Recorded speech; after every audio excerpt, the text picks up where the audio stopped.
produced from the farmers. We take it to the FPC, where we have a processing unit. We process it, we pack it, and we label it like this. And then we sell these products to retail chains and companies which are tied up with the FPCs. And when we sell to them, we get better price rather than selling to the local mandis. These companies we have tied up. Some of the companies that we have sold before is to Big Basket, Vivanta Foods in Delhi, EcoCrop, Croptonic, and other companies we are tied up to the south of India too. So we are eager to do export also from our company. So since there is a huge demand of organic products from Meghalaya in the export market. जरा आपका product दिखाइए, आप थोड़ा दिखा रहे थे, क्या क्या है बैग आपका? We have ginger powder, sliced dried, and Lakadong turmeric, one of the famous turmeric in the world with highest curcumin. So we have bay leaf and all the cinnamon, all the spices that are grown in Meghalaya. Ravishankar जी, आपकी FPO किसानों के लिए आदर्श और प्रेरणा है। आपने साबित कर दिया है कि किसान जब व्यापार से सीधे जुड़ता है तो उसको कितना लाभ होता है। आपको सरकार की तरफ से इस क्षेत्र में कैसे मदद मिली, इसमें कैसे प्रगति हुई आपको, और कोई सहायता मिल रही है क्या? Yes sir, we got assistance under Mission Organic Value Chain Development for registration of our FPC, organic certification and production. We also got subsidy for establishing custom hiring center, collection center, and processing unit. We got all the on-farm and off-farm products for the farmers. Then we have got trainings to farmers on capacity building and even to the board members. We are very much thankful to you for this. And we also would like to thank the government of Meghalaya for supporting us and also for giving us 2% interest subvention in KCC loan and also mobilization fund, 5,000 per farmer for 4 lakh farmer industry. Ravishankar जी, हम सभी आपके प्रति बहुत आभारी हैं कि आपने साबित कर दिया कि किसान मिलकर बिजनेस का कितना सफल मॉडल विकसित कर सकते हैं। इस समय देश भर में 10,000 एफपीओस बनाने का काम चल रहा है और किसान भी अब इसमें बहुत तेजी से जुड़ रहे हैं। कोशिश यह है कि छोटे किसानों के ये संगठन किसान की आय बढ़ाने में और कृषि इंफ्रास्ट्रक्चर और उद्योग को बल देने में, उद्योगों को निमंत्रित करने में बहुत बड़ी भूमिका निभाएंगे। और आपने तो दिखा भी दिया, और मैं मानता हूं जब मेघालय के दूर सुदूर हिमालय की गोद में से इस प्रकार से आप इतने बढ़िया प्रोडक्ट दिखाते हैं तो अब तो शायद खरीदने वाले भी आपकी तरफ देखेंगे। मेरी तरफ से आपको बहुत शुभकामनाएं। Thank you sir.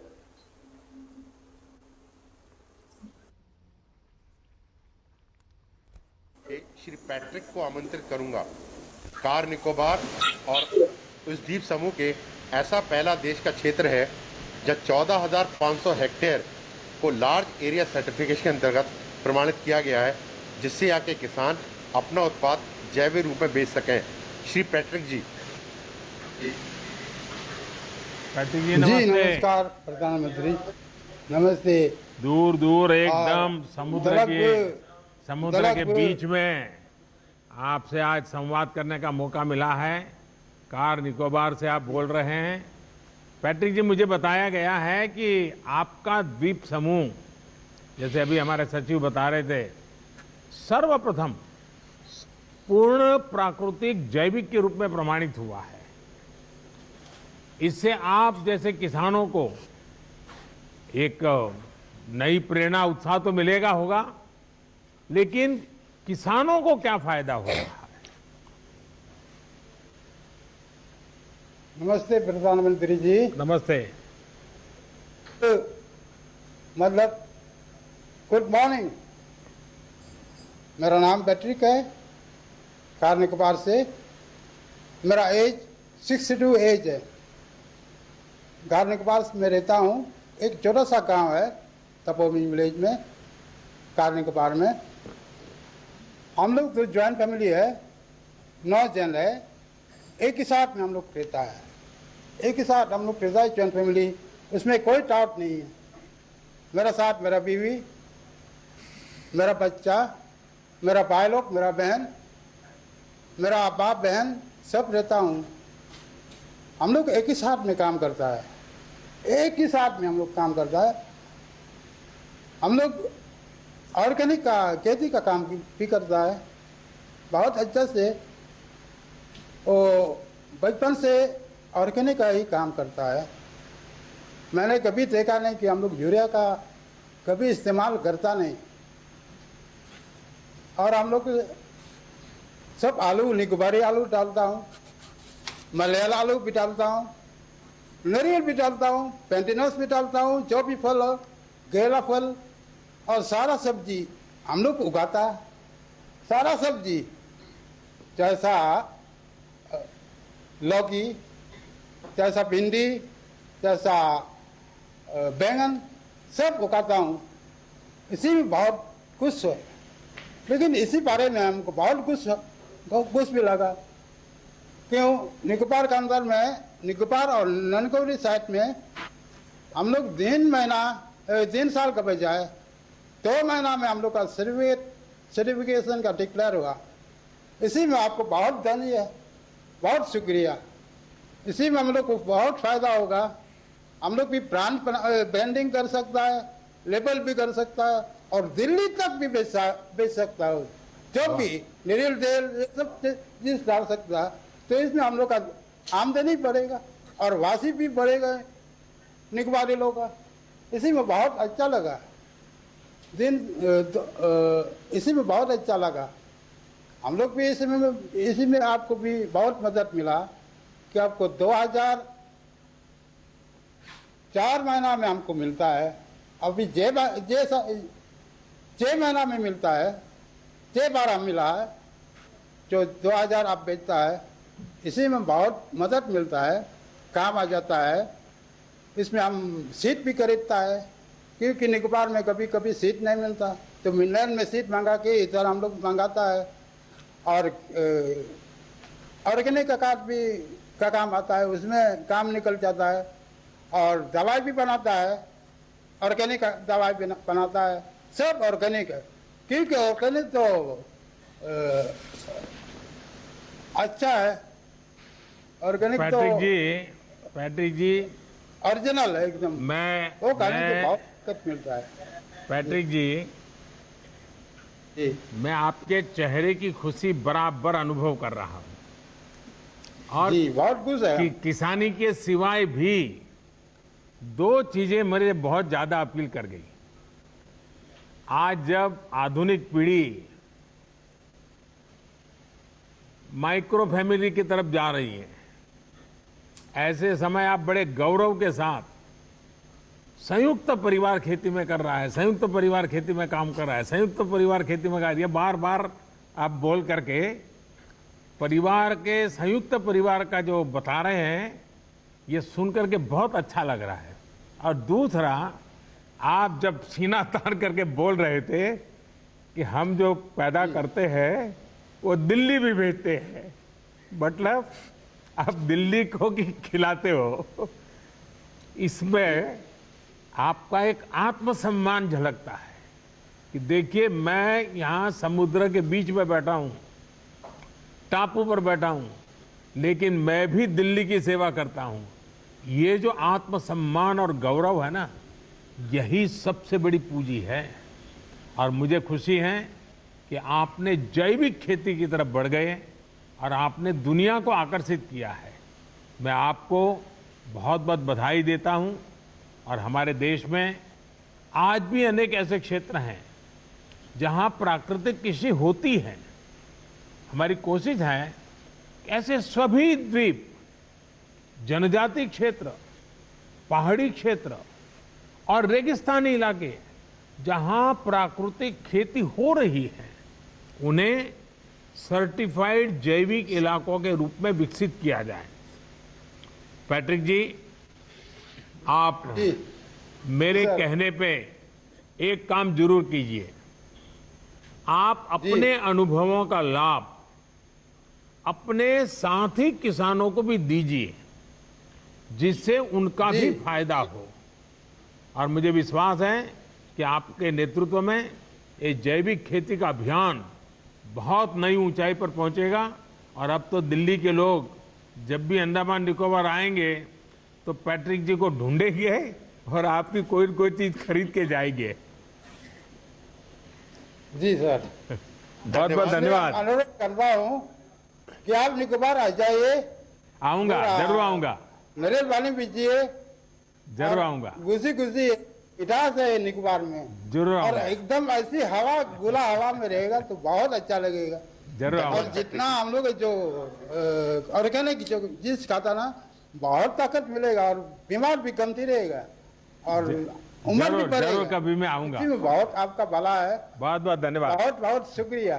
धन्यवाद। जय हिंद। जय हिंद। धन्यवाद जी।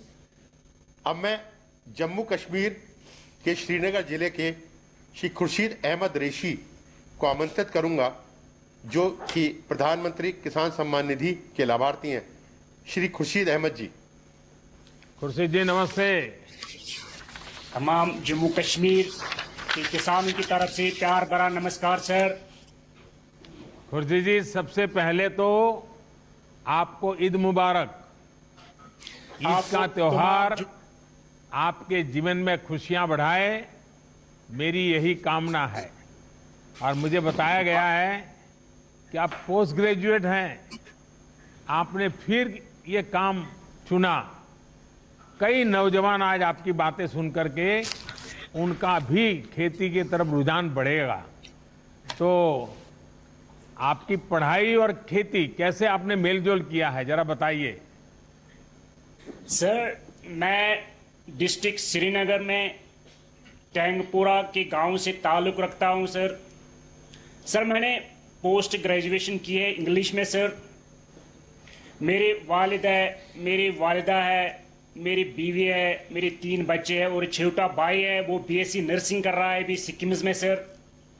मेरे पास 26 कनाल की ज़मीन है सर। 14 कनाल की जो ज़मीन है उनमें ऑर्गेनिक सब्जी बनाता हूं सर, और जो 12 कनाल जो ज़मीन है वो मैं धान की फसल बनाता हूं सर। मैं ऑर्गेनिक सब्जी इसलिए बना रहा हूं सर क्योंकि पहले हम ट्रेडिशनल सब्जियां बनाते थे, उसमें कुछ आता नहीं था सर। जब हमने नौकरी की तलाश की तो नौकरी हासिल नहीं हुई, तो मैंने डिपार्टमेंट ऑफ एग्रीकल्चर से, जो concern department of agriculture Jammu Kashmir का है सर, वहाँ से मैंने ट्रेनिंग ली है, वहाँ से मैंने एजुकेट किया है। फिर मैंने सोचा कि मैं क्यों न अपनी ज़मीन की तरफ जाऊं, तो मैं अपनी ज़मीन की तरफ गया, तो मैंने ऑर्गेनिक सब्जी बनाई सर। मैं एक्सोटिक सब्जी ज़्यादातर बनाता हूं सर। उसमें है कैप्सिकम, ब्रिंजल है और कुकुम्बर है सर, ग्रीन चिलीज है सर। उसमें मैं ये सब्जियां उगाता हूं सर। अच्छा खुर्शीद जी, ये बताइए कि आपको मार्केटिंग और दूसरी चीजों में सरकार की कुछ मदद मिल रही है क्या? डिपार्टमेंट ऑफ एग्रीकल्चर से मैंने गांव में एक एफपीओ बनाया है 30 फार्मरों की सर। हम ये ऑर्गेनिक सब्जियां एक जमा इकट्ठे करके डिपार्टमेंट ऑफ एग्रीकल्चर ने एक रेफ्रिजरेटर वैन मुहैया किया है, फैसिलिटेट किया है मुझे। वो सब्जियां लाल मंडी में लाते हैं, वहां डिपार्टमेंट ऑफ एग्रीकल्चर ने एक ऑर्गेनिक मंडी बनाई है, तो ये सब्जी जो है ऑर्गेनिक वो वहां बेचते हैं सर। खुर्शीद जी, आपका साहस और समर्पण ये अपने आप में एक मिसाल है, क्योंकि इतनी पढ़ाई करने के बाद फिर इस तरफ लौटना ये एक जज्बा रखता है जो आपने दिखाया है।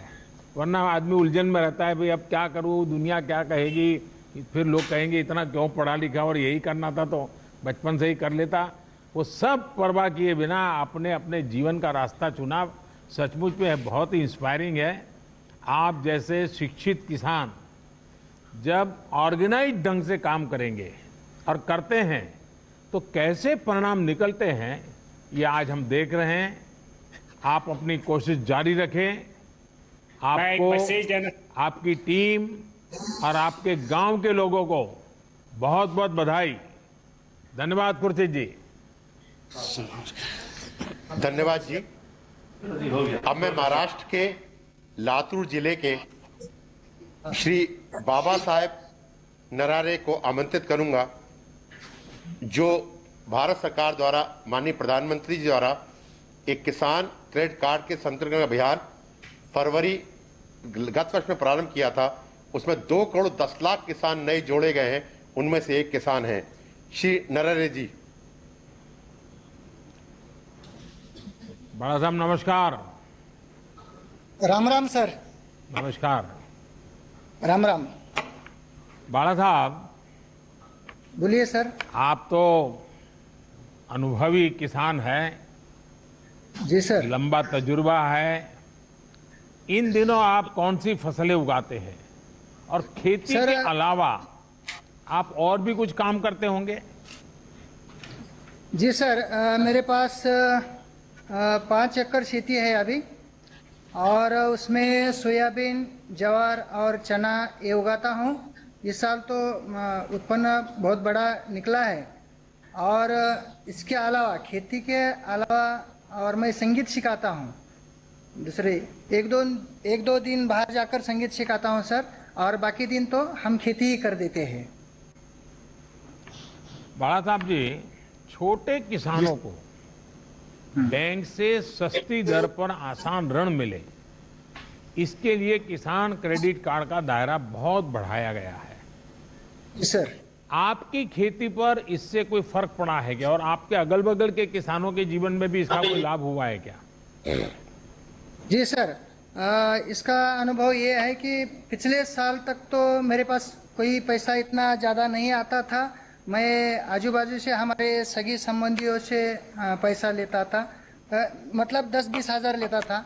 लेकिन पिछले साल जुलाई में हमारे यहाँ के महाराष्ट्र बैंक चिंचोलेरा वाड़ी के कुछ अधिकारी लोग हमारे गांव में आ गए थे, और उसमें केसीसी के संदर्भ में मेला लगाया था, और उसी वक्त मुझे भी वहाँ बुलाया गया था।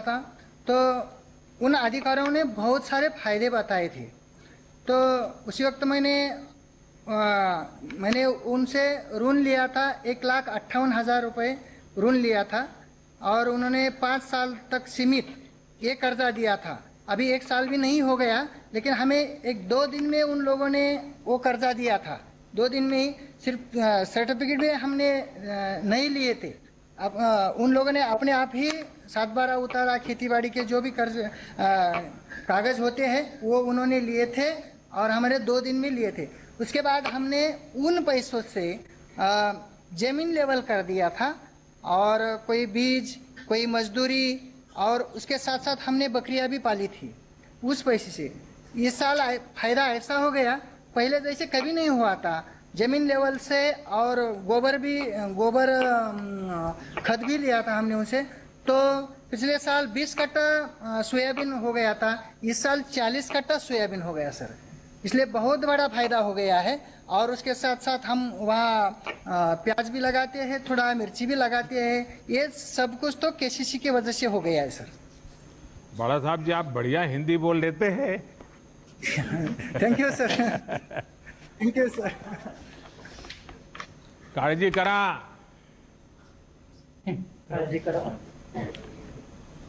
बरं आहेत हेलो मग? सर। हाँ नमस्कार सर। Thank you sir. बहुत बहुत धन्यवाद आपका भी, और सभी गांव के धन्यवाद। किसानों को भी हमारा प्रणाम कह दीजिएगा। Thank you sir. Yes sir, yes yes. माननीय प्रधानमंत्री जी का बहुत बहुत धन्यवाद। अब हम माननीय प्रधानमंत्री जी से देश को संबोधित करने का अनुरोध करेंगे। माननीय प्रधानमंत्री जी।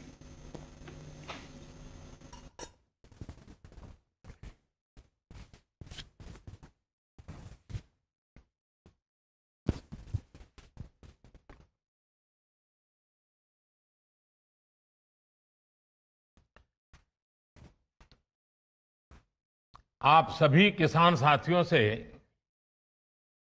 ये चर्चा अपने आप में एक नई उम्मीद जगाती हैं, नया विश्वास पैदा करती हैं। आज जैसा अभी हमारे मंत्री श्रीमान नरेंद्र सिंह जी तोमर बता रहे थे, आज भगवान बसवेश्वर जयंती है, परशुराम जयंती भी है, आज अक्षय तृतीया का भी पावन पर्व है और मेरी तरफ से देशवासियों को ईद की भी मुबारक। कोरोना के इस समय में समस्त देशवासियों का हौसला बढ़े, इस महामारी को परास्त करने का संकल्प और दृढ़ हो, इस कामना के साथ आप सब किसान भाइयों से जो मेरी बातचीत हुई है, अब मैं इसको आगे बढ़ाऊंगा। इस कार्यक्रम में उपस्थित कृषि और किसान कल्याण मंत्री श्रीमान नरेंद्र सिंह तोमर जी, केंद्रीय मंत्रिमंडल के मेरे अन्य सहयोगीगण, सभी मुख्यमंत्री, राज्य सरकारों के आदरणीय मंत्रीगण, सांसदगण, विधायकगण और देश भर के मेरे किसान भाई और बहनों, आज बहुत ही चुनौतीपूर्ण समय में हम ये संवाद कर रहे हैं।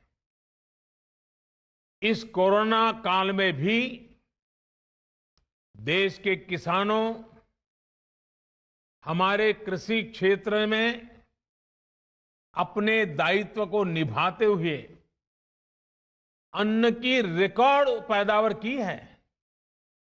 आप कृषि में नए नए तरीके आजमा रहे हैं। आपके प्रयासों को पीएम किसान सम्मान निधि की एक और किस्त और मदद करने वाली है। आज अक्षय तृतीया का पावन पर्व है। कृषि के नए चक्र की शुरुआत का समय है और आज ही करीब 19,000 करोड़ रुपए किसानों के बैंक खातों में सीधे ट्रांसफर किए गए हैं। इसका लाभ करीब करीब 10 करोड़ किसानों को होगा। बंगाल के किसानों को पहली बार इस सुविधा का लाभ मिलना शुरू हुआ है। आज बंगाल के लाखों किसानों को पहली किस्त पहुंची है।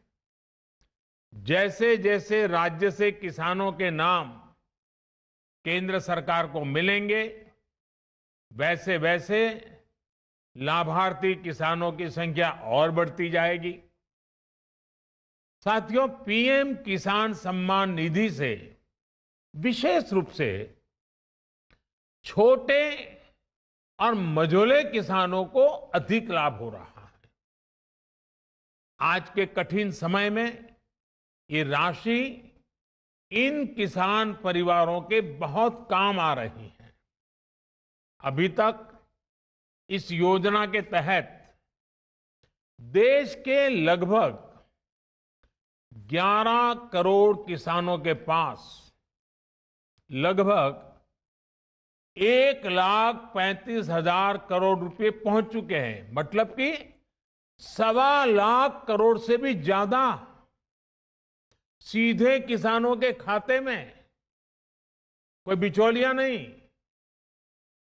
इनमें से सिर्फ कोरोना काल में ही 60,000 करोड़ रुपए से ज्यादा पहुंचे हैं।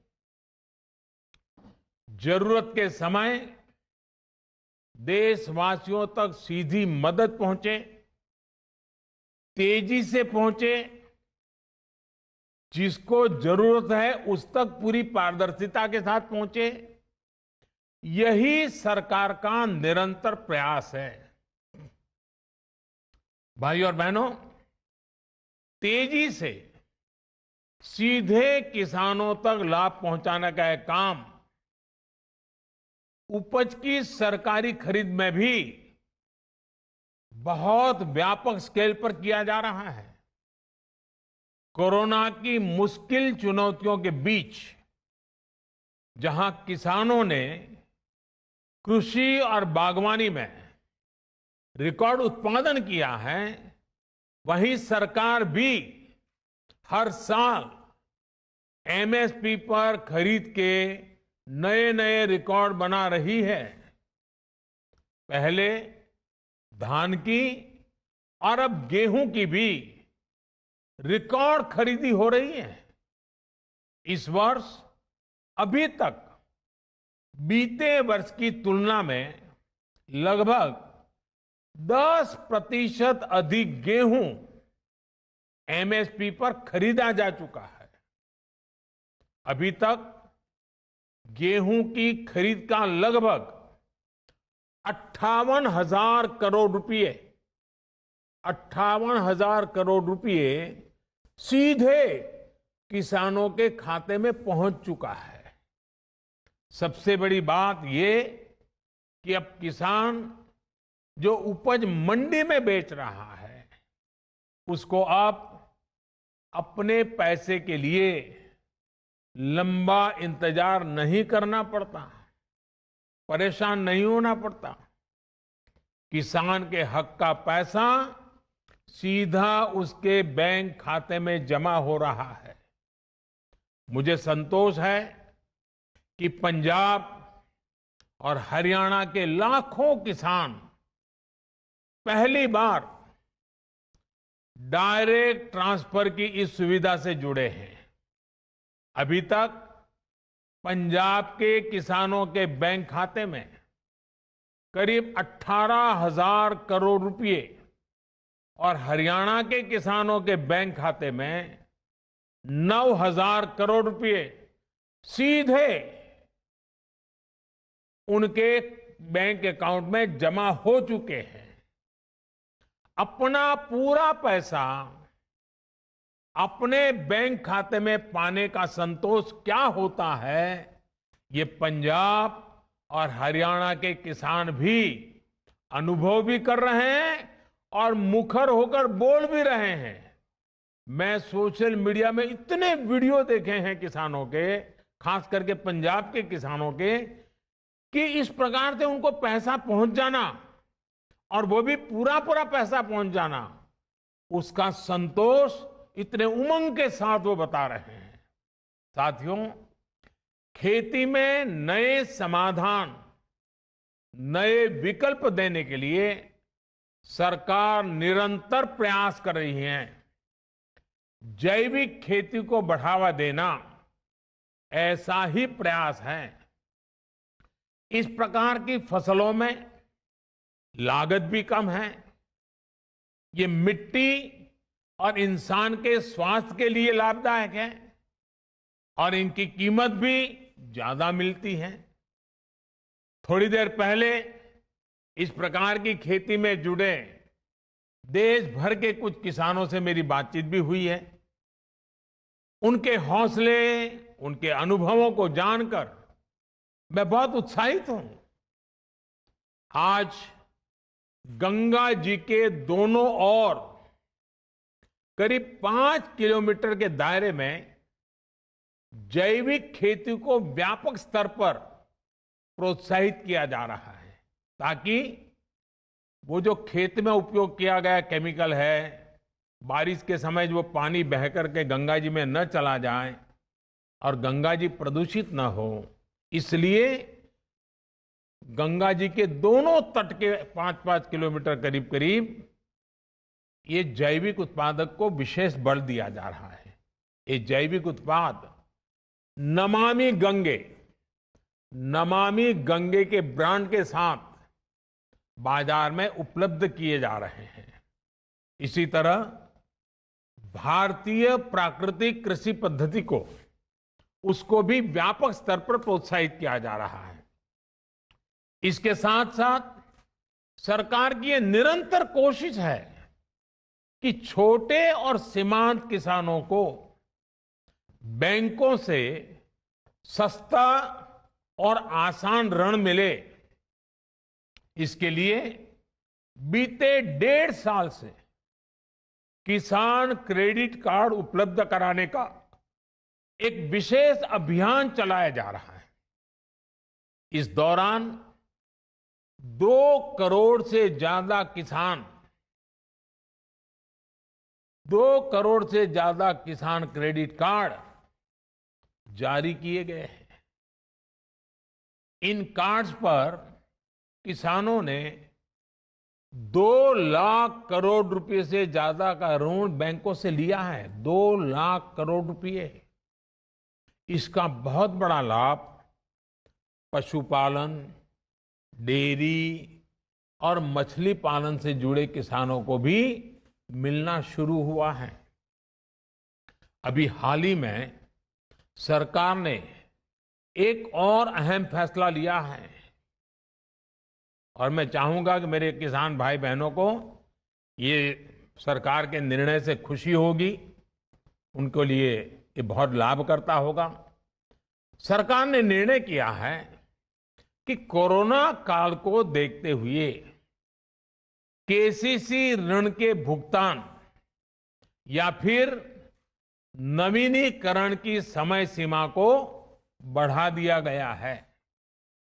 ऐसे सभी किसान जिनका ऋण बकाया है वो अब 30 जून तक ऋण का नवीनीकरण कर सकते हैं। इस बढ़ी हुई अवधि में भी किसानों को 4% ब्याज पर जो ऋण मिलता है, जो लाभ मिलता है, वो लाभ भी चालू रहेगा, मिलता रहेगा। साथियों, गांव का किसान का कोरोना के विरुद्ध भारत की लड़ाई में बहुत बड़ा योगदान रहा है। ये आपके ही श्रम का परिणाम है कि आज इस कोरोना काल में भारत दुनिया की सबसे बड़ी मुफ्त राशन की योजना चला रहा है। प्रधानमंत्री गरीब कल्याण योजना के माध्यम से पिछले वर्ष 8 महीने तक गरीबों को मुफ्त राशन दिया गया था। इस बार मई और जून महीने में देश के 80 करोड़ से ज्यादा साथियों को राशन मिले, इसका प्रबंध भी किया गया है। इस पर भी केंद्र सरकार 26,000 करोड़ रुपए हमारे गरीब के घर में चूल्हा जले इसलिए खर्च कर रही है। मैं राज्य सरकारों से आग्रह करूंगा कि गरीबों को इस राशन के वितरण में कोई परेशानी ना आए, ये सुनिश्चित करें। साथियों, 100 साल बाद आई इतनी भीषण महामारी कदम कदम पर दुनिया की परीक्षा ले रही है। हमारे सामने एक अदृश्य दुश्मन है और ये दुश्मन बहुरूपिया भी है। और इस दुश्मन के कारण, इस कोरोना वायरस के कारण हम अपने बहुत से करीबियों को खो चुके हैं। बीते कुछ समय से जो कष्ट देशवासियों ने सहा है, अनेकों लोग जिस दर्द से गुजरे हैं, तकलीफ से गुजरे हैं, वो मैं भी उतना ही महसूस कर रहा हूं। देश का प्रधान सेवक होने के नाते आपकी हर भावना का मैं सहभागी हूं। कोरोना की सेकंड वेव से मुकाबले में संसाधनों से जुड़े जो भी गतिरोध थे वो तेजी से दूर किए जा रहे हैं। युद्ध स्तर पर काम करने का प्रयास हो रहा है। आपने देखा होगा सरकार के सभी विभाग, सारे संसाधन हमारे देश के सुरक्षा बल, हमारे साइंटिस्ट, हर कोई दिन रात कोविड की चुनौती का मुकाबला करने में एकजुट है। देश के अलग अलग हिस्सों में तेजी के साथ कोविड अस्पताल बन रहे हैं।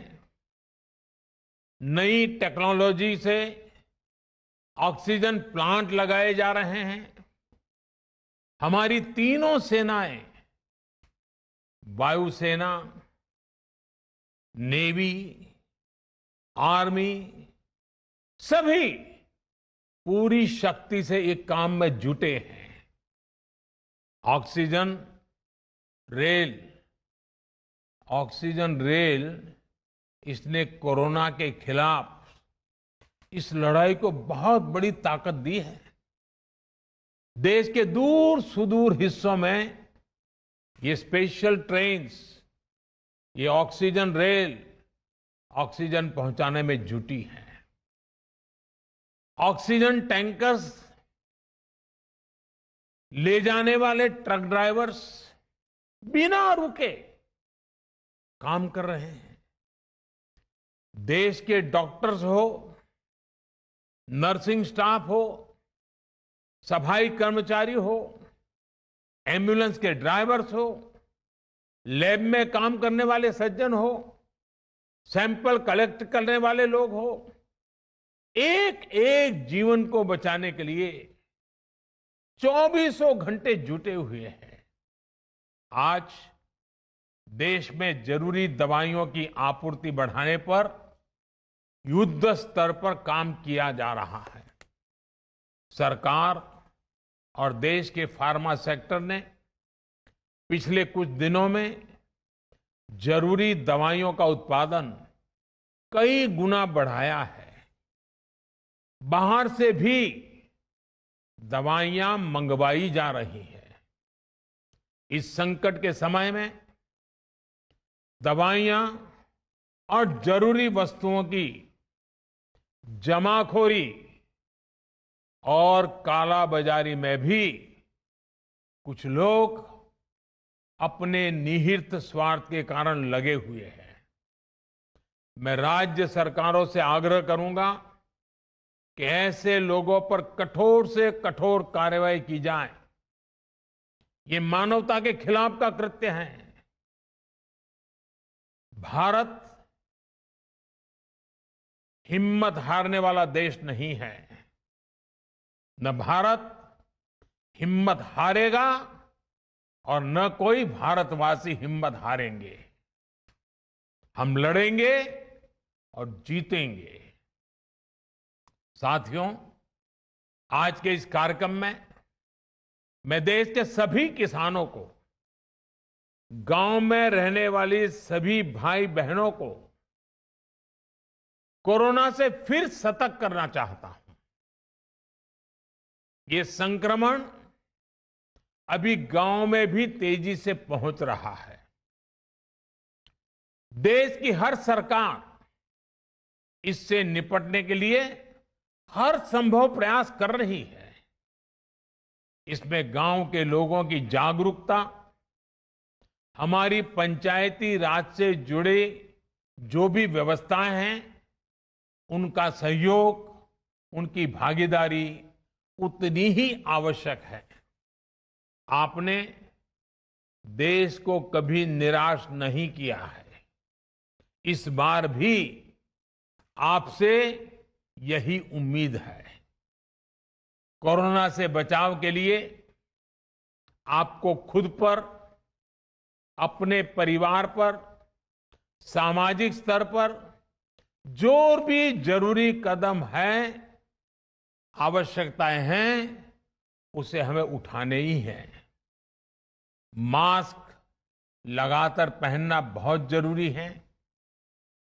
वो भी ऐसा पहनना है कि नाक और मुंह पर पूरी तरह से ढका रहे। दूसरी बात, आपको किसी भी प्रकार के खांसी, सर्दी, जुकाम, बुखार, उल्टी, दस्त जैसे लक्षणों को सामान्य मानकर नहीं चलना है।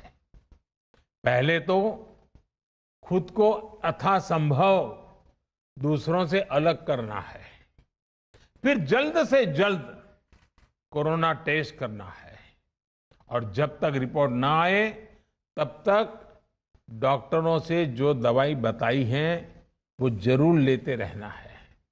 साथियों, बचाव का एक बहुत बड़ा माध्यम है कोरोना का टीका।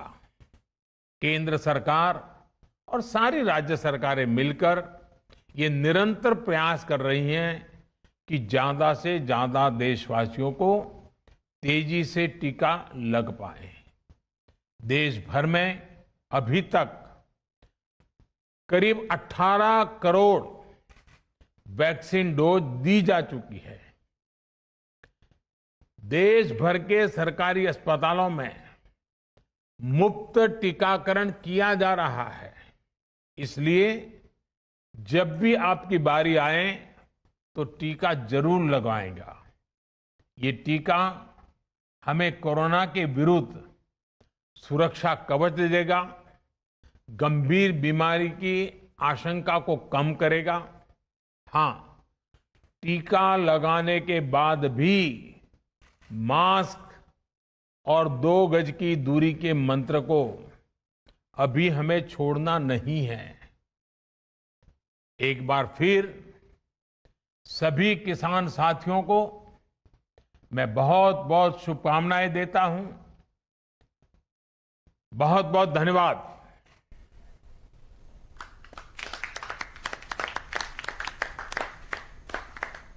माननीय प्रधानमंत्री जी का बहुत बहुत धन्यवाद। को आप सुन रहे थे किसान सम्मान निधि योजना की उन्होंने 8वीं किस्त दी, और इस बीच उन्होंने कई महत्वपूर्ण बातें कही। कोरोना को लेकर के उन्होंने कहा कि भारत हिम्मती देश है और कभी हारेगा नहीं। जो भी गतिरोध था संसाधनों को लेकर के वो दूर हुआ है। उन्होंने कहा कि युद्ध स्तर पर जो कदम है वो उठाए जा रहे हैं, साथ ही विदेशों से भी दवाएं आ रही हैं। उन्होंने कहा कि कोरोना से बचने का एकमात्र तरीका है वो है मास्क, और मास्क सही से लगाना है। उन्होंने कहा कि जो हमारे हेल्थ वर्कर्स हैं वो काम कर रहे हैं, जो जरूरी दवाएं हैं उसका उत्पादन बढ़ा है, और हमने कार्रवाई भी की है जो कालाबाजारी कर रहे थे। कोरोना की सेकंड वेव से मुकाबले में संसाधनों से जुड़े जो भी गतिरोध थे वो तेजी से दूर किए जा रहे हैं। युद्ध स्तर पर काम करने का प्रयास हो रहा है। आपने देखा होगा, सरकार के सभी विभाग, सारे संसाधन हमारे देश के सुरक्षा बल, हमारे साइंटिस्ट, हर कोई दिन रात कोविड की चुनौती का मुकाबला करने में एकजुट है। देश के अलग अलग हिस्सों में तेजी के साथ कोविड अस्पताल बन रहे हैं। नई टेक्नोलॉजी से ऑक्सीजन प्लांट लगाए जा रहे हैं। हमारी तीनों सेनाएं, वायुसेना, नेवी, आर्मी, सभी पूरी शक्ति से एक काम में जुटे हैं। ऑक्सीजन रेल इसने कोरोना के खिलाफ इस लड़ाई को बहुत बड़ी ताकत दी है। देश के दूर सुदूर हिस्सों में ये स्पेशल ट्रेन्स, ये ऑक्सीजन रेल ऑक्सीजन पहुंचाने में जुटी हैं। इस संकट के समय में दवाइयां और जरूरी वस्तुओं की जमाखोरी और कालाबाजारी में भी कुछ लोग अपने निहित स्वार्थ के कारण लगे हुए हैं। मैं राज्य सरकारों से आग्रह करूंगा कि ऐसे लोगों पर कठोर से कठोर कार्रवाई की जाए। ये मानवता के खिलाफ का कृत्य है। भारत हिम्मत हारने वाला देश नहीं है। न भारत हिम्मत हारेगा और न कोई भारतवासी हिम्मत हारेंगे। गांव में रहने वाली सभी भाई बहनों को कोरोना से फिर सतर्क करना चाहता हूं। ये संक्रमण अभी गांव में भी तेजी से पहुंच रहा है। देश की हर सरकार इससे निपटने के लिए हर संभव प्रयास कर रही है। इसमें गांव के लोगों की जागरूकता, हमारी पंचायती राज से जुड़े जो भी व्यवस्थाएं हैं, उनका सहयोग, उनकी भागीदारी उतनी ही आवश्यक है। आपने देश को कभी निराश नहीं किया है। इस बार भी आपसे यही उम्मीद है।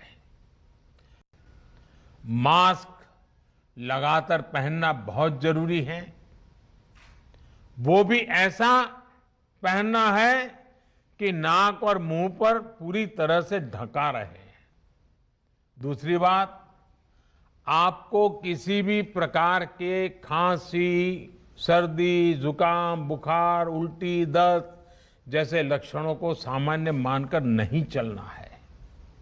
पहले तो खुद को यथासंभव दूसरों से अलग करना है, फिर जल्द से जल्द कोरोना टेस्ट करना है और जब तक रिपोर्ट ना आए तब तक डॉक्टरों से जो दवाई बताई है वो जरूर लेते रहना है।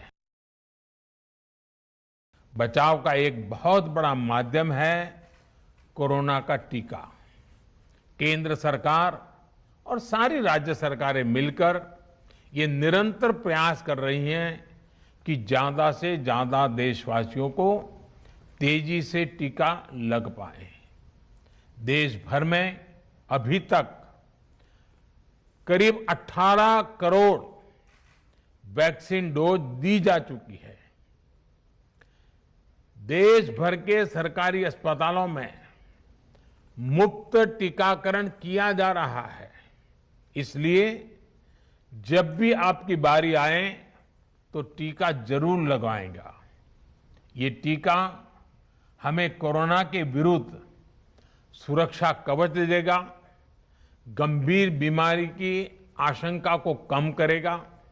हां, टीका लगाने के बाद भी मास्क और 2 गज की दूरी के मंत्र को अभी हमें छोड़ना नहीं है।